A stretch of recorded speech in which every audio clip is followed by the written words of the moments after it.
जब रिचुअल समाप्त हुआ तो दोनों भाई अब इंसान नहीं रहे थे। वे कुछ और बन गए थे। उनकी इंद्रियां पहले से कहीं ज्यादा तेज थीं। उनकी ताकत अनंत थी और उनके शरीर में रक्त की निरंतर प्यास दौड़ रही थी। शुरुआत में वे अपनी नई शक्तियों में मस्त थे। उन्होंने दुनिया को एक अमर की स्वतंत्रता के साथ अन्वेषण किया, बिना समय या उम्र के प्रतिबंधों के। वे अजेय थे, अविनाशी। लेकिन जैसे जैसे साल बीतते गए, एक सूक्ष्म परिवर्तन हुआ। लियो, जो कभी साहसिकता का भूखा था, ने महसूस किया कि अनंत रातें अब उतनी रोमांचक नहीं रह गईं जितनी उसने सोची थी। दुनिया अब वैसी नहीं लग रही थी जैसे वह पहले करती थी। वह सूरज की गर्मी, खाने का स्वाद और दोस्तों की हंसी की कामना करता था, जो उम्र के साथ बूढ़े हो जाते और मर जाते, जबकि वह वही का वही रहता। ईथन का हाल अलग था। जो शक्ति उसकी नसों में बह रही थी, वह उसे बदलने लगी थी। जितना ज्यादा वह जीता, उतना वह ठंडा और मानवता से दूर होता गया। रक्त की प्यास ने उसे अपना गुलाम बना लिया और शक्ति की आवश्यकता उसे निगलने लगी। उसका दिल, जो कभी अपने भाई के लिए प्यार से भरा हुआ था, अब अधिक अंधकारमय और दूर था।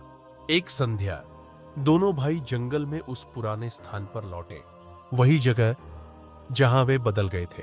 वह पुराना पेड़ अब उनके श्राप का प्रतीक, उनके टूटे रिश्ते का मौन गवाह बना हुआ था। लियो, जो अब पछतावे से भरा हुआ था, ईथन की ओर मुड़ा। ईथन, हम क्या बन गए हैं?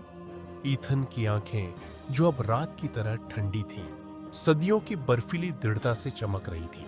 हम अमर हैं, लियो। हम इंसान की कमजोरियों से ऊपर उठने के लिए बने थे।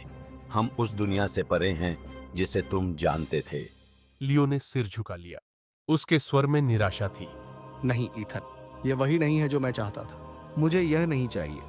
ईथन की नजरें कठोर हो गई। तुम भाग नहीं सकते। तुम अब मेरे हो, लियो, हमेशा के लिए। सालों में पहली बार लियो ने डर का अनुभव किया। वह भाई जिस पर उसने कभी भरोसा किया था, जो हमेशा उसकी रक्षा करता था, अब एक अजनबी बन गया था। एक ऐसा व्यक्ति जो उसे रखने के लिए किसी भी हद तक जा सकता था। उस चुप्पी में लियो ने एक निर्णय लिया। वह इस श्राप को उलटने का तरीका खोजेगा।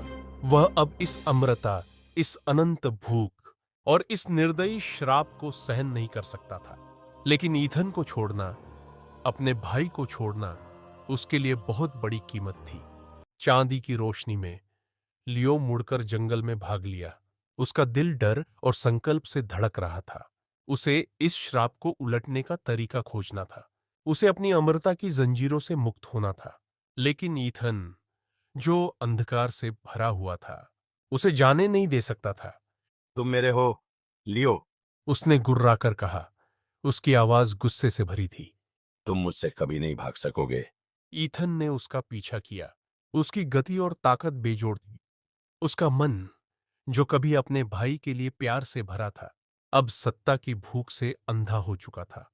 जो रिश्ता एक बार उन्होंने साझा किया था, अब वह टूट चुका था और उसकी जगह कुछ और खतरनाक आ गया था। आकर्षण। लियो भागा। उसके विचार बेतहाशा थे, जैसे वह इस पागलपन को समाप्त करने का कोई रास्ता खोजने की कोशिश कर रहा हो। इलाज का ख्याल अब असंभव सा लगता था, लेकिन उसने हार मानने का नाम नहीं लिया। वह अब इन अंतहीन रातों, अनंत भूख और अमरता के निर्दयता को और नहीं सह सकता था।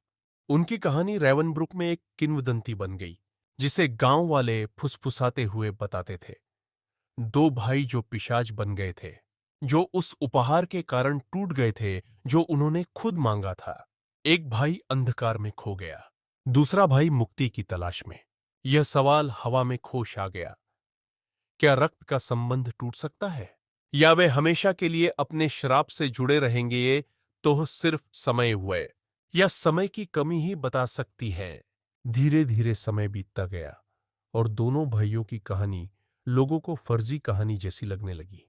देखते देखते 25 साल बीत गए। साल 2019 से 2020 का समय। इस समय पूरी दुनिया कोरोना नाम की महामारी से जूझ रही थी। लोग अपने घर परिवार के पास लौट रहे थे। उनमें से एक था सनी। असल में सनी एक डॉक्टर था जो मुंबई के एक अस्पताल डेव हॉस्पिटल में काम करता था। वह एक सर्जन था। वो अपने गांव रेवनब्रुक लौट रहा था, लेकिन वो कुछ बेचैन था। सनी को अपने घर पहुंचने तक दिन ढल गया था। घर जाकर सनी ने खाना खाया और थकान उतरने के लिए बिस्तर पर लेटा ही था कि उसकी पत्नी ने कहा। आज आप कुछ बेचैन लग रहे हैं। यह सुनकर पहले तो सनी ने बात टालने की कोशिश की और कहा, कुछ नहीं, बस थकान, तुम सो जाओ। लेकिन सनी की पत्नी के जोर देने पर बताया, 3 दिन पहले एक मरीज जिसे गोली लगी थी, उसका ऑपरेशन करने के बाद जो देखा, आपने क्या देखा? वह धीरे धीरे एक भेदिया बन रहा था। यह बात सुनकर सनी की पत्नी डर गई और कहा, किया भेदिया? वह पूरी तरह से डर गई।